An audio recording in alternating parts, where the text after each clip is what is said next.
I don't understand it. But I wonder if those people are kind of like, wish I wouldn't have done that now. Oh, why not? There's some that are. They'll be fine. Everybody will be fine. They will be fine in the end. With real estate. That's you true. will be fine.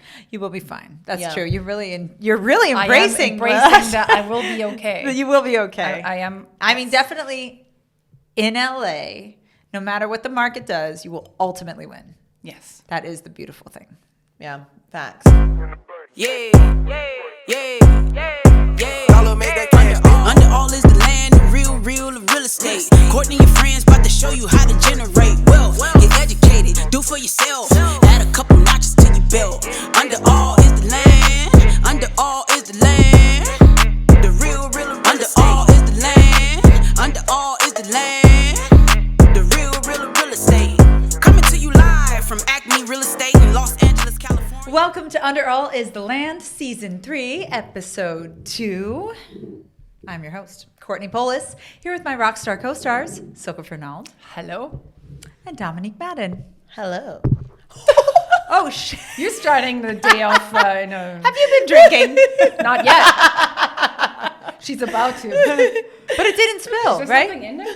Oh, yeah. Yeah, tea. No. I mean a little spike. Oh, I know it's D. the British way. Yeah, the British. Wow. Oh, okay. Wow, starting things off with a bang. There you go. So now we're a little deeper into January. So what's going on? What's cooking? Things closing? Things How's the are market? closing. Buyers are back. Buyers are back. Definitely Yes, our feels like psychic that. was right. All right. Okay. Buyers are back. I I had actually- a banging open house last Sunday, 100 people, and it's a higher price point. So What was the price point?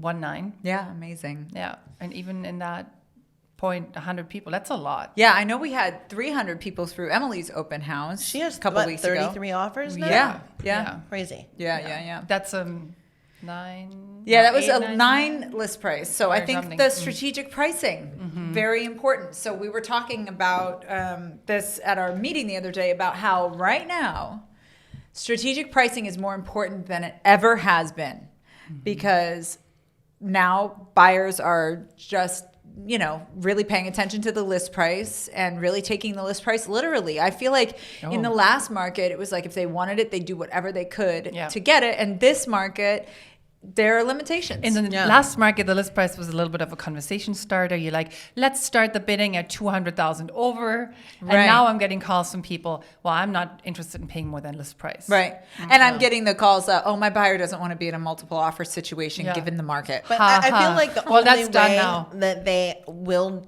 take that leap is if it's conservatively priced, Right. Like when it's underpriced to the extent that it's like, even if I pay 200,000 over this, it's still a deal to me.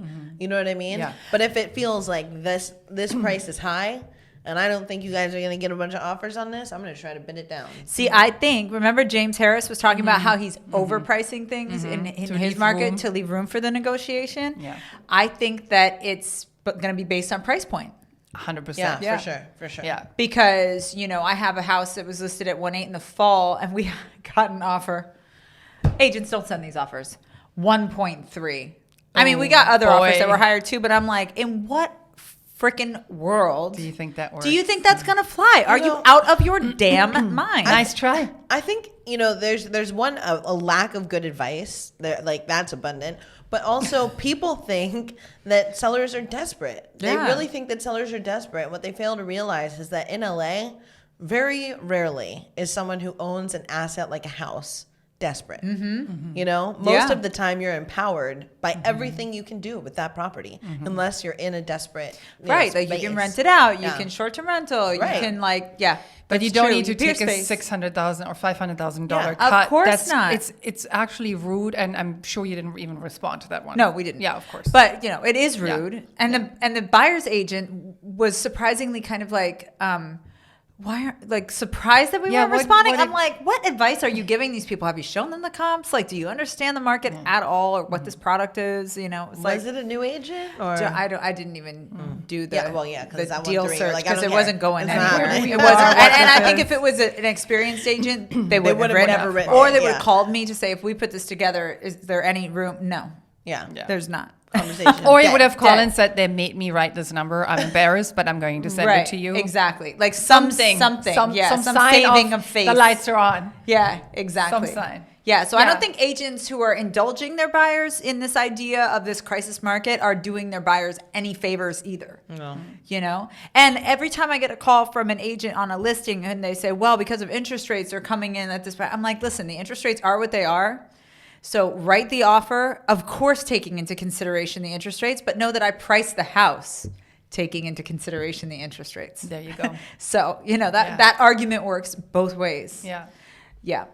Exactly, because otherwise, a year ago, that house would have been listed for a lot more than 1.8. Yeah, or So would have there at you least go. sold for a lot more yeah. than 1.8. You Right. know, would have sold for 2. Right. You know, whatever. Yeah, but that said, and I just want to touch on that because I think sometimes people think when we say that it means that prices have dropped, and I really don't feel that prices have dropped. I just feel like people aren't paying ridiculous prices for the ones that they want to throw just random offers at the think wall. it at. I mean, I think prices I have. don't. I think Yes. sales prices have come down because they have to. I You know, think the buyers can desperation only has. afford so much. You know, like you're qualified for a loan based on what the monthly payment is versus what you owe and what you make and whatever. And so, if the interest rates are higher, you're going to qualify for less. You know, and that's the reality. Is there are thresholds in every neighborhood about what people are willing to spend. How many buyers are there looking for a certain price point in certain neighborhoods? I mean, you know what I mean? We have to Yeah. negotiate that all the time. I mean, yeah, I think it really is like contingent on the house, the area, and all of that because I'm still seeing people get some pretty solid numbers in certain spaces, whereas some areas are definitely suffering a little bit more. But Yeah. I think there's people just making less reckless offers. And that's, I mean, that's kind of good for I'm getting everyone. reckless ass offers now. Reckless ass offers. You mean reckless in terms of up there? Yeah, reckless in terms reckless of and like, overpriced. Overriding, there's- like- Oh, I'm talking you know, about under like ones. when there's Like a nothing million to justify over. Right. why something Yeah. would Right. go to this crazy. Oh my God, space. like that house in Highland Park Yeah. or Mount Washington. Yeah. It was like a tiny little thing that went for so much. That was nuts.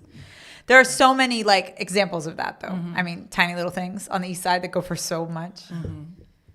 I don't understand it, but I wonder if those people are kind of like, wish I wouldn't have done that now. Oh, why not? There's some that are. They'll be fine. Everybody will be fine. They will be That's fine one in the thing with end. real estate. That's You true. will be fine.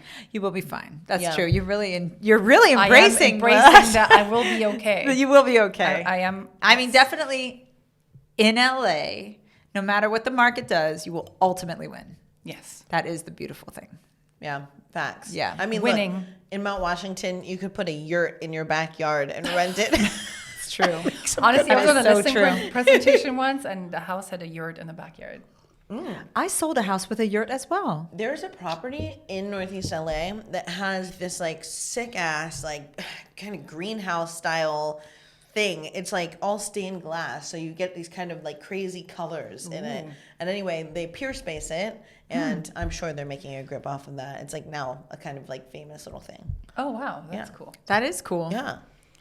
I was also just thinking, why not? Because buyers are coming back to open houses. So I'm just going to do a public service announcement to buyers.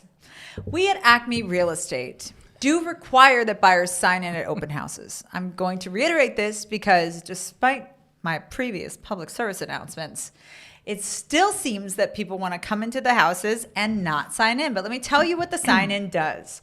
It does not authorize us to contact you without you wanting to be contacted. But what it does is it gives us an agent to contact for follow-up, or it gives us an email for you so that if the seller receives another offer or there's a price reduction or something that we're just letting people who have seen the house already know about, some special opportunity, it gives us a way to contact you and let you know about that. So it is important and also a courtesy since you're walking into someone else's home that you don't give attitude about signing in and consider it your obligation when you're a buyer. I just want to say that for the daggone record. Thank you. You're welcome. So I'm going to pivot for a second because we have some fun guests. They are ACME agents who have created a new Instagram and brand called Really Pretty Houses, where they showcase really pretty houses. I know, and I just love it so much. So Yes. we're super excited to welcome Chesley Larson and Peggy Barkalow. Welcome, Chesley and Welcome. Peggy. Woo! Hey, ladies. Hi. Thanks for having us. Yes, welcome to Under All is the Land. Thank you. In this environment, just so you know, you can say whatever you want to say. I've noticed that it's a safe cussing space, which I am thankful for. Yeah. Yes, I mean, we all have to have those. It's the real real estate. So, you know, in reality, we all do a little bit of cursing now and then. So, for our audience, for those of you who don't know, really pretty houses over here, can you please introduce yourself? Let's start with you, Peggy. Introduce yourself and tell us how you got into real estate. All right. So I'm Peggy Barkalow. So I grew up in Arizona, in Scottsdale, and I moved out to LA in 2010 to, as most people do, be in entertainment. And I did that for about 8 years. Were you an actor? No. No, I worked behind the scenes in music. I was a day-to-day manager. Oh. So I worked with music clients, which was actually one of the best jobs I've ever had. It taught me so much. It taught me how to, number one, have a backbone in this industry, or in that industry, in any industry. It taught me so much. It taught me how to be organized. It taught me how to deal with very high-end clients. And I really grew from it a lot. I've always had a really entrepreneurial spirit, and I've loved interior design since I can remember. And when the pandemic hit, I was pregnant. We had moved to Carmel kind of to escape the pandemic. And my mother-in-law's a realtor up there, and I decided to she kind of talked me into, maybe Trying something new. Yeah, like maybe this could work out. And as a soon-to-be, at the time, new mom, I was a little freaked out about working and trying to raise a baby. I didn't really know how that would happen. And it really is such a great career path for moms, for a lot of people, but especially for moms. You can, you kind of make it what you want to make it, and you work at home most of the time, and you can be flexible. You can pick up your daughter from daycare. You can do all that stuff. So it was kind of like the perfect blend with having my entertainment background, learning all about the business side, and then also real estate, and then also interior design. I just love really pretty houses. Right. So that's how I got into it. Yeah. She's like a COVID real estate baby. I feel like there are those. Yes. I'm like, there are lots of those. Are you a COVID real estate baby too? Tell us about you. No, I've had my real estate license in Hawaii for over 10 years. And I'll tell you a little bit about me. I grew up in Los Angeles, and I am the daughter of painting contractors.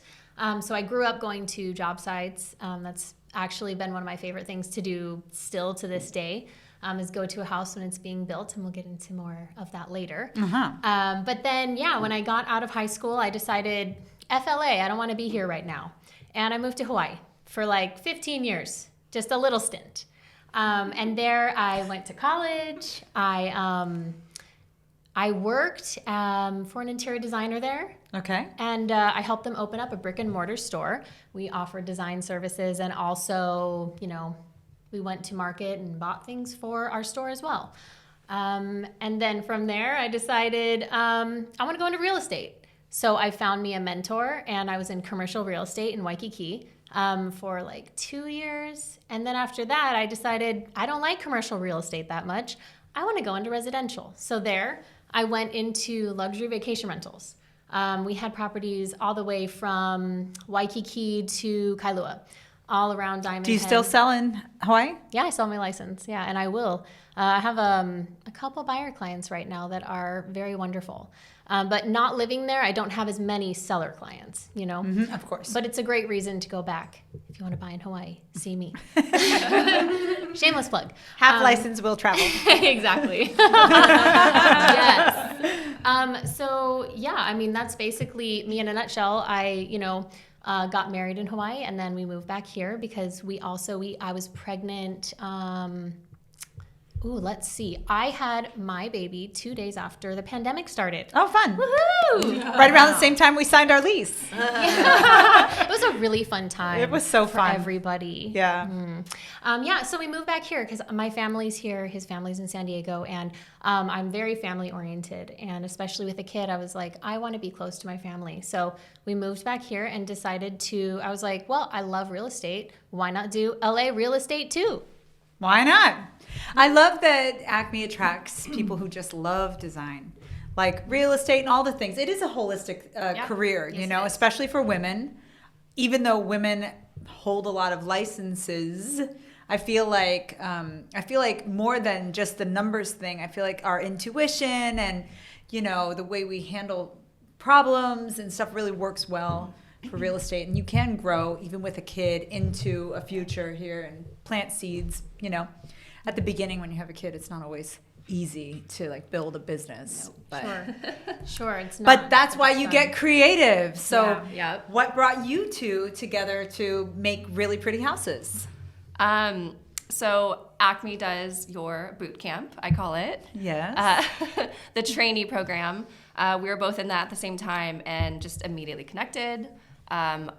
Obviously, we both have children that are around the same age, and that's just the second you meet another mom with this like a same age child, you're immediately just like best friends.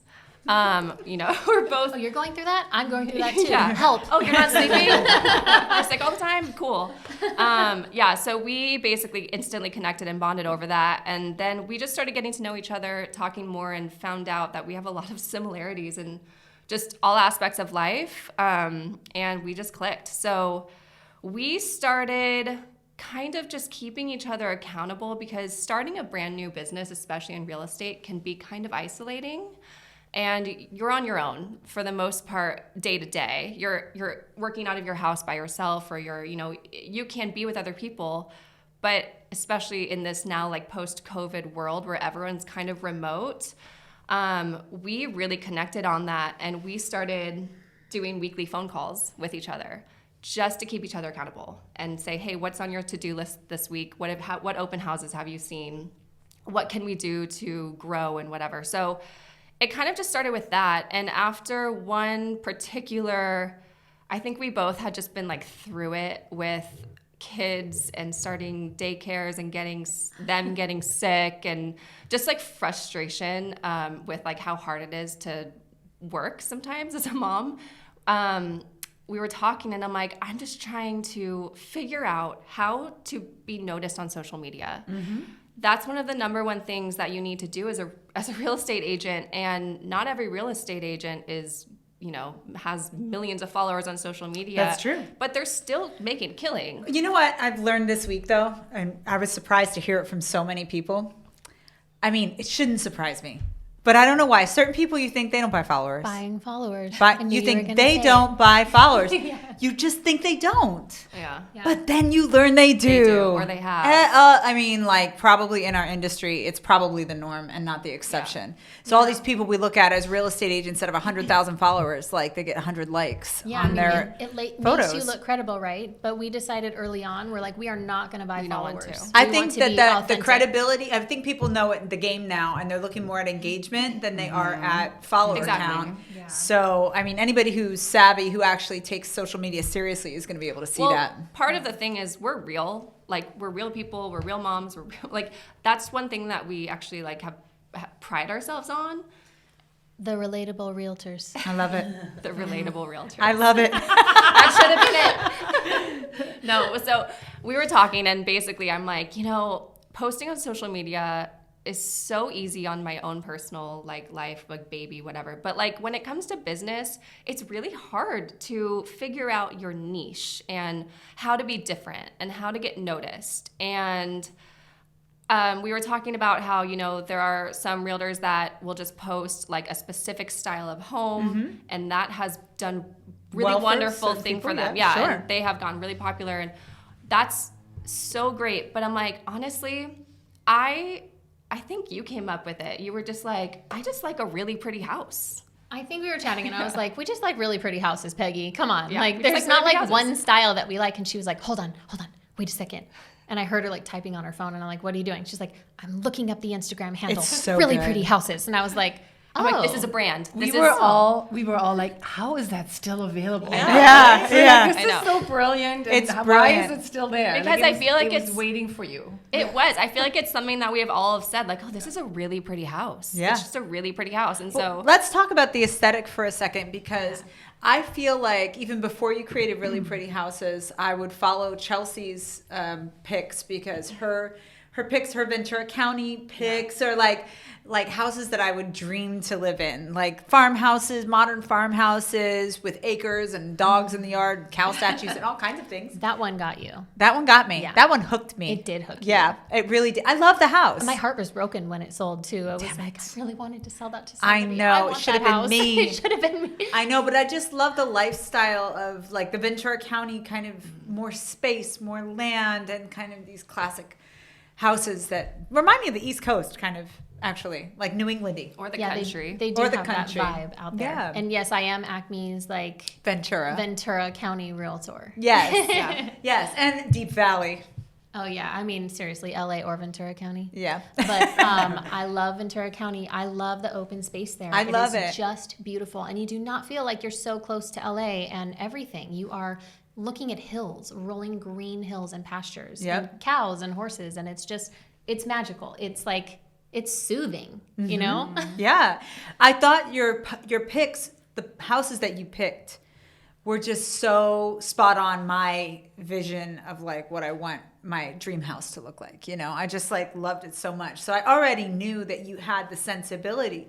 But together, the two of you, I think, have created something really consistent that I look to for design inspiration.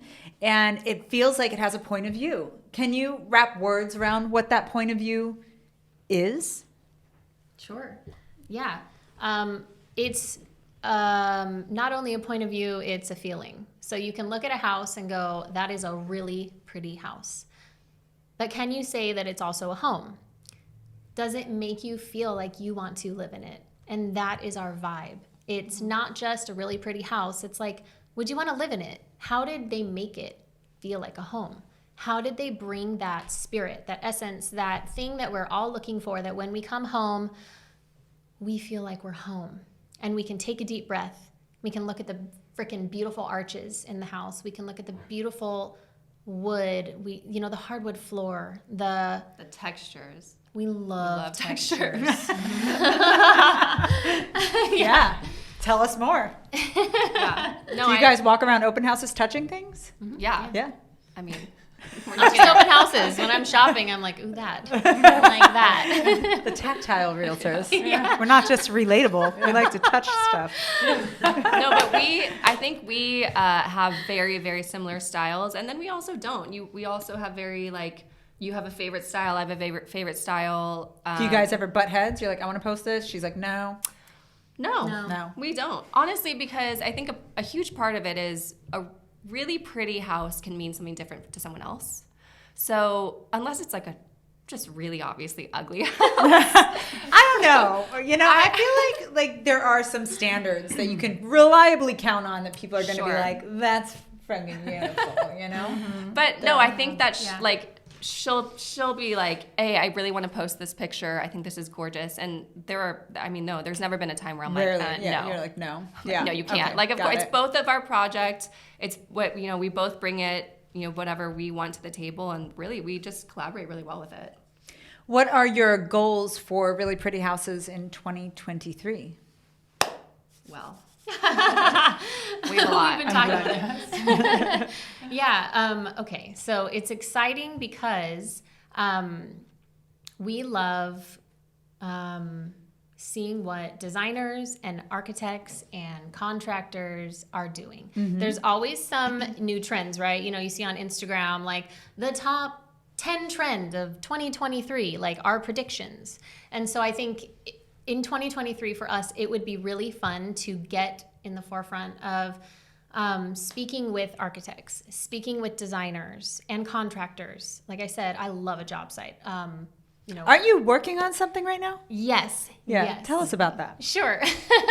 So just to wrap that one thing up is that we would love to talk with Contractors, architects, designers, anyone who is doing a project that they want featured, we want to feature them on Really Pretty Houses because we love seeing how they get to where they ended up in the design process and everything. And so me personally, my husband is an architect and builder. He put himself through his doctorate of architecture through building. So he was a contractor through school. And we are building a house in Ventura County in that beautiful, beautiful open space. Wow. Yes. Jelly. Call me Jelly. I know. Seriously. So yeah, when we moved here though, it was like the height of the market. We had no idea what we were coming into. I had taken a year of maternity leave, right? So I was coming here just not really knowing the LA market yet. Right. I know it now. Right. Every house we put an offer in on, it was like 40 offers and we were overbid by how much. And, finally we realized we're like, okay, we need cash. This is what we need right now. And then after looking at the quality of houses that we personally had the standards for, which were a little bit high, we realized we should just build a house. Because with his skills, which actually he was an electrician too, he basically knows. So he's doing a lot of the work everything. himself for real? Yeah. Wow, that's a modern, Huge like a Renaissance time man. saver. Love it. Sure is. Yeah. He is. I'm very lucky. Because I will tell you, I think especially for real estate agents, owning a house is really important so that you can advise on owning a house. Right. Right? Yeah. And especially when you're working with renovation artists and designers, which we interact with on the daily, doing our jobs. Yeah. Having to know what they go through really allows you to understand the process better, give better advice, make better recommendations, and that kind of thing. So I really think that experience of building your own house is something that a lot of people could find value in. It's a dream for a lot of people, but they just don't have the money to do it themselves. Yeah. Right. Yeah. I mean, And they don't have the perspective. I think a lot of people, especially this was a pandemic thing because people were more heavily on social media, Pinterest, all that stuff. We saw a lot of people who thought they were down for projects. And then whenever they actually got into what a project looks like, it became completely outside the wheelhouse. So I think it's a really cool thing that you can put into perspective. Like, look, not only do you know like roughly what you're getting into monetarily, what you're getting into in terms of time, and planning. Because the planning is I learned myself. It's a huge piece It's a learning curve. It's a learning curve for sure. Yeah, but I agree. I mean, that experience will allow you to help better educate your clients on whether or not it's a great idea or not to do such a thing. Yeah. I mean, okay, so the past 2 houses that we've had, we've also renovated. And so we had these little projects first when we were engaged. I was planning our wedding and he was remodeling the downstairs of our house. So in Hawaii, it was ohana style, they call it. So you can have, upstairs and downstairs, and it's kind of like the mother-in-law suite or whatever. And it's a good rental opportunity for anybody. So we rented out the top and we lived in the bottom. And so when we were engaged, we gutted it and remodeled the whole thing. And so it was a good opportunity for us to get closer and realize our boundaries and how we were working well or not well business. together. Yeah. And then for the house here that we purchased as well, we decided to renovate that while we're getting the permitting for our new house. So we just got the permitting and we are breaking ground this month. I saw those social media posts with the tractors and stuff. Congratulations. Oh my God, That's I so learned how to exciting. drive an excavator. Love it. Peggy, are you building a house? No, sadly. That's the dream. Okay. Chelsea's living my dream. No, we are not building a house. One day, hopefully. Same. But It's exhausting. yeah, no. What am I doing? Well, not building a house. I have a candle company that I started 5 years ago, and I put it on hold while I was pregnant, and then I put it on extra hold while I had a baby. Right. And just this year or late last year, kind of because of Really Pretty Houses, I decided I want to start it back up again. Are you doing a Really Pretty Houses candle? I think we might. Okay. You see, well, side I know what I'm hustles gonna integrate put- into Yeah. main hustles. I freaking love So it. all these side projects coming together in 2023 and making one big career move. Yes. Okay, well, we have a game we'd like to play about the houses that you post on Really Pretty Houses. Oh boy. Yeah. So Let's do this. all right. So what we want to know is, in 3 words, why did you pick this house? Okay, and tell us honestly, why did you pick this house? My gosh. In 3 words? 3 words. That was my pick. I love it. Okay, first and foremost, because it is an ACME Real Estate Acme house. listing. Okay. Because they are gorgeous, okay? The best houses. They really are. They really are. Yeah. You can drive down the street and see a house and say, that's Acme an house. Acme house. Yeah. So I think a big thing with also what makes a house really pretty is minimalism. It can have texture, it can have beautiful lines, it can have colors that stand out, but it has to be also minimalistic because you don't want too much busyness. So this one is beautiful with the details, but it's minimal. So minimalism. That's one of the reasons they picked this. What's another reason? And Acme House. Guess we got one more to go. Well, not just one word, but architecturally unique. It's different than most houses that you see driving down the street. It's I wouldn't say it's trendy because I really don't see a lot of houses looking exactly like that, but yeah, unique. Yeah, architecturally unique. Uniqueness we talk about a lot because, especially with flips, it can be repetitive and Yes. redundant, and like some flippers just use other Depot gray. well, that too, but they look at other people's flips and they recreate things that have worked in the past, and then they never stop doing that, and then every one of their houses looks the same. And it gets old. Or some flippers, they take all the character out of a house, and it's just like that's this over and over again, whatever. Yeah. But when houses are really unique, people can emotionally connect to them and think, this one I can't reproduce. I'm not going to be able to go around the corner and find Exactly. this one again. Exactly. Okay. I love this house. I think this house is in Utah, maybe. I have to look back on the post, but obsessed with the stone fireplace and you can't see them, but they're very high ceilings.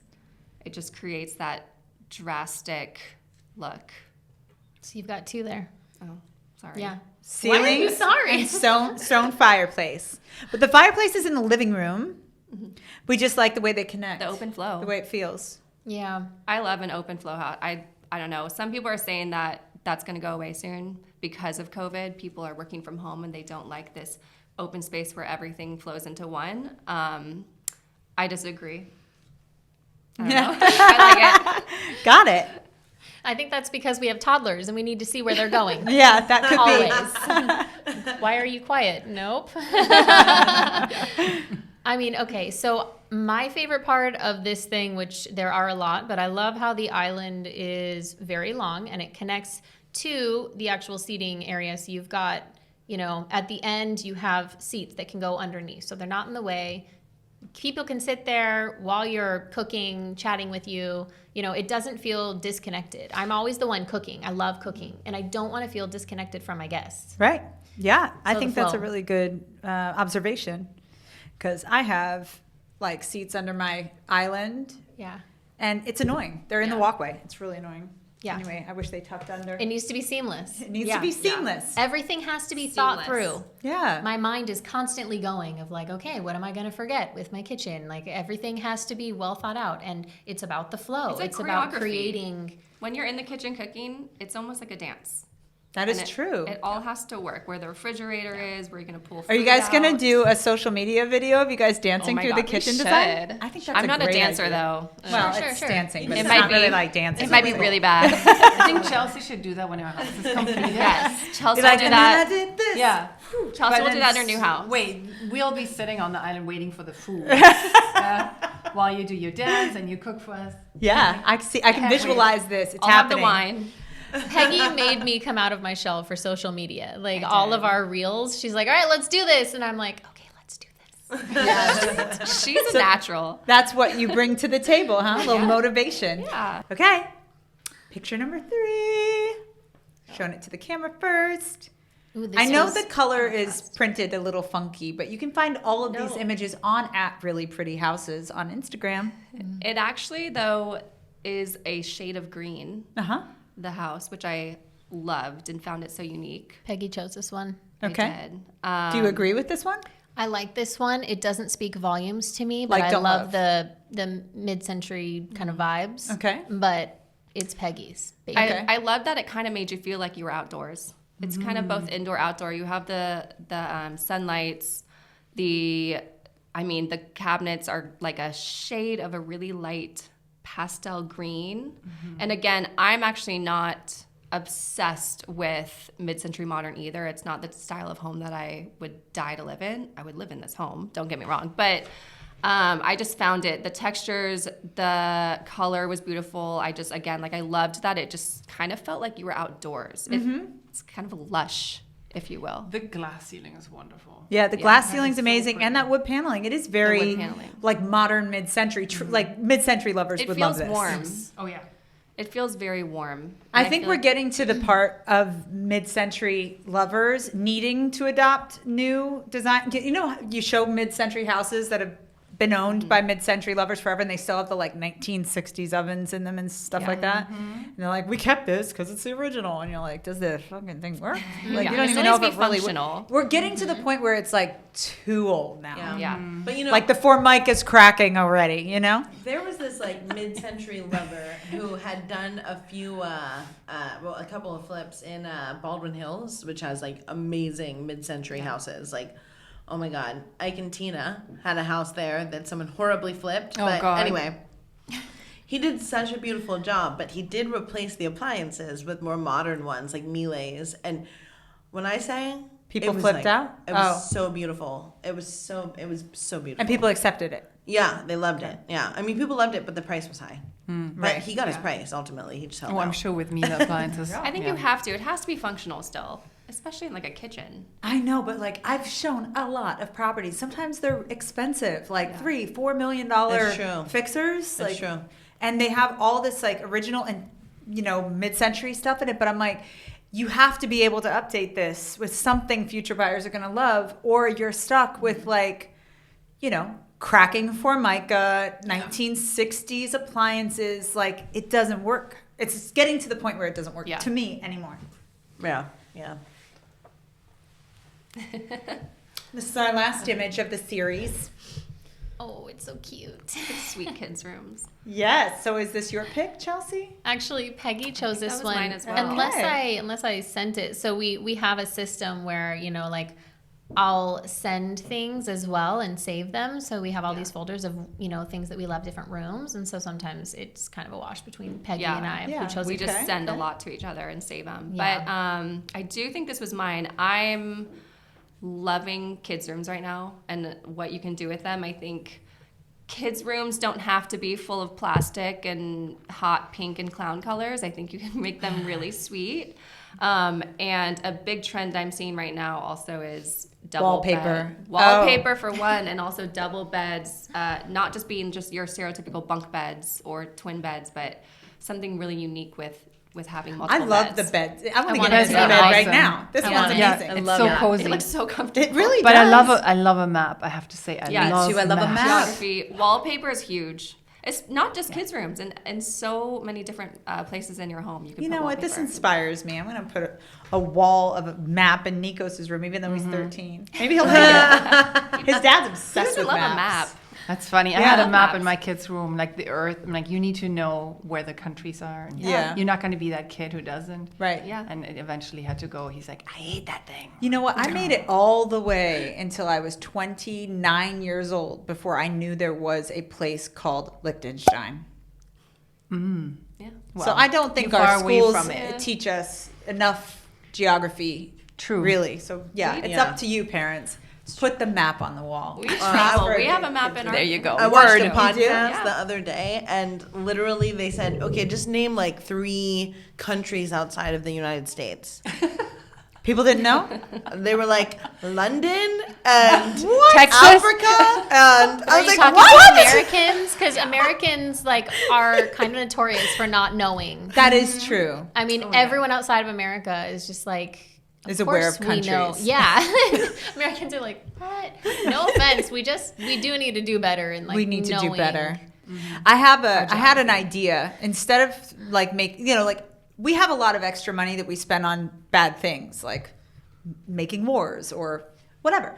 I think we have enough money to make it a requirement that children, when they're at an age that can be like affected, like 5th grade or something like that, have to go out of the country on a trip to somewhere else as a requirement for graduation. So even if their parents aren't teaching them, they get a little bit of cultural education. I travel everywhere with Nikos. He's been everywhere. He's been all over the place. We took her, when she was, 18 months, last summer, we took her to France and England, and it was hard, but it was worth it. So worth it. And, you know, I've been to Costa Rica, Mexico, and Portugal, and France, and Italy, and, I don't know, Jamaica, and everywhere. Everywhere that I go, I bring him with because I want him to understand that there's more. Yes. Out, you know. So even like bringing maps into the situation whenever you're younger, I think it does inspire some sort of curiosity. Travel is huge with our family, so I agree with that. And also travel with really pretty houses. I mean, oh my God, there's so much inspiration everywhere you look. We find houses, a lot of houses in like Italy and Spain and Mexico, and we keep sending them to each other because they're the kind of the similar style. They're like a lot of stone, earthy, very raw earthy materials. Yeah, very raw materials. And I'm always like, all right, we got to move. We got to buy a house in Italy or something. I heard they're cheap. Yeah, Yeah, whole some towns places for are like paying $5. you to move there. Yeah, That's what I said. yeah. You don't have running water, but and there's nobody around for like husband can 100 fix kilometers. Sometimes I'm used to that in our remodels. I'm like, oh, we don't have hot water? Okay, cool. Goodbye. That's fun. I'll live Well, with it. to wrap this up, tell me 5 things a really pretty house has to have to get featured on Really Pretty Houses. Ooh. Are you looking at me? Yeah. That's fun. There's You 2 go of first. us. Okay. You can do 2.5. She can do 2.5. I have my first one. To be featured on Really Pretty Houses. Yeah. Interesting. Well, I would have to say that it has to have warmth. Has to feel like a home. Mm-hmm. You mentioned that before, that it's really important that it's not like sterile or something. Sterile You is didn't a say great word. sterile, but No, but it's a that's good what I word. deduced. Yeah. Yeah. Yeah. Okay. Feel like a home. Yeah. I think one of the biggest design aspects that we just immediately are drawn to are curves. We love curves. Curves in the staging or curves in the walls or what kind of curves? Everywhere. Everywhere. Architecture, the staging. Yeah, curved archways, curved doors, windows, curved walls, staging. I don't know what it is about curves. They It's like movement. curvy It is houses. movement. You sure do. Okay. I like that. What's number 3? Okay. Number 3, uniqueness. Right. Because it can be a really pretty house, but it can also, if it looks like every other house, what's it gonna make it stand out, you know? It has to have uniqueness architecturally, or if you chose to, have a good wallpaper, paint color, the pulls on your cabinets, anything that makes it feel like, you know, you've put some heart and soul, some thought into it, not just slapped a paint color on it, you know? For me, a big thing is, and when I say this, it kind of, I'll explain, clean, which like obviously everyone loves a clean house, but clean in the sense of like not busy, minimalist, you kind of said, but bright, light, which also brings warmth. I just really pretty, clean. I don't Clean. know. So You know that what I means mean? like clear countertops. Because, you know, I follow a lot of design blogs, you know, and I see sometimes they feature houses. Even there are designers who recently have their rooms featured, and there's a lot going on. Yeah. Sometimes No, there's a not lot clutter. going on. We don't like clutter. Yeah, I mean that is a style in itself. Yeah. like grand That maximalist, boutique-y, like Grand maximalist. Yeah. Yeah, that is a style. But I'm again, not a you don't huge want- fan of that No, myself. no. It You're more- doesn't. It's not warm to me. You don't want it to feel sterile. Yeah. You still want it to feel livable and warmth, but there is something to, and maybe this is just the pictures that you see. It's just really, like, you know, really good photographer. But it just like feels bright and light and clean. Okay. I can smell the cleaning product now. No, I smell The a method. good linen candle. A linen candle. Ooh, I can One make of one of Peggy's. A those. fresh linen One of candle. Peggy's Really Pretty Houses candles. Yeah. You know what? You guys should put a I'll be little buying Really Pretty those. Houses candle on every time you go and tour houses. And put this on social media, just like Brandon's candle. cute. A little branding in there. Yeah. Yeah. Yeah. we'll put it on the list. Well, I think for us, we want to make it so that it's not just designers and architects and contractors that are making it into our inspiration and into our feed. We would love for people to, if they have even just a nook in their house that they love, that they've So you want curated. submissions? Yeah, we Yeah, would love it. please. They want submissions. I think it would be so much fun to That see is cool. your own house on, Yeah. somebody else's Totally. Yeah. If you think you have a really pretty house, or if a nook. yeah, Or if your friend has a house that's really pretty and you can steal an Instagram photo and send it to them totally. on Instagram, you can do that we'll too. showcase it. We want to Yeah. showcase designers' works, and we want to showcase all the really pretty houses, especially in Los Angeles. So Things that aren't being seen, we love, oh my God, I mean, Amber Interiors, Studio McGee, of course, is beautiful and well known. But we have these inspirational designers and, architects, contractors, like I said, we follow, but how fun would it be to have houses that people have never seen? There's so many beautiful historical or new builds that nobody's seen that would be so fun to highlight. yeah. So people, you can send your submissions to @reallyprettyhouses on Instagram. And that is where you can find Peggy and Chesley if you have any follow-up questions. Thank you so much for joining us on Under All Is the Land. You're welcome. We look Thank forward to you. seeing your success. We're excited. Yes. So aren't they just the cutest? So cute. Oh my are God, so so cute. cute. And And they're honest- really pretty. They are also They're so really pretty. really and the pretty houses they houses. profile Yes. are really pretty. Really pretty. And I love the idea of them not just curating, but also inviting submissions. Yeah. Yeah. Because that's actually really interesting. I know a lot of people are real estate voyeurs. Yeah, we You should know? find good nooks in our really pretty houses and submit. Yeah, we should. We should. Yeah. Because, submitting to Dwell is so 2019. Oh, please. I haven't even Dwell. dreamed of it. Yeah. I mean, they probably get so many submissions. I don't know. even understand what they're profiling Self-submitted sometimes. and all the things. Yeah. I mean, it's just it would be a nice way to get some promotion. I love that this is what it takes to plant a seed that can grow into something, and here at ACME, we're always encouraging, especially our trainees and the younger agents, to figure out what it is that really motivates them, what they're passionate about, what they have an understanding of that can be of value to their clients. And I just feel like this effort on their part really combines all those things together. Yeah, totally. And I can't wait for that candle. I know, me too. So that'll be coming soon. We'll put that on our Shopify site. Shopify? Is that our site? Shopify? Yeah, I think Yeah. it's Yeah, Shopify. Yeah. yeah. It's the tab that says shop. This tab that says shop on the ACME website. I just feel like Chelsea is bound to be one of these influencers that's showing that house progress. Who's the one? Who's the one? I feel like she's got the same vibe. She went modern farmhouse. It starts with an A. Anyway. Amber? Anyway. No. We'll put it in the anyway, show notes. yeah. We'll put it in the show notes. She's just so cute. And then now she's building her beautiful house. I I'm just know. so I here for can't it. wait to see that house. Yeah, I can't wait too. Honestly, I think we should start shopping in Ventura County Yeah. for the family compound. Yeah, you'll be invited. Thanks. If you want a guest house at the back of the farm, I'll because I know take you it. already have a house. You're I'll not going take to it. bring your kids. I'll and move take on the to guest house. to the family compound. This will be But my you are getaway family. out of I mean, if you town. want to get away, like the Yeah. psychic was saying last Yeah, week, yeah. you might need that. Do you ever feel like getting adventure. away? It Yeah, might I'll not go be to Paris, Ventura but it's County. Ventura. I'll have a horse for you there. We'll always have Ventura. Yes, we'll always have Ventura. And with that, we wrap this episode, and we'll see you next week on Under All Is the Land. Bye. Bye. Courtney and friends about to show you how to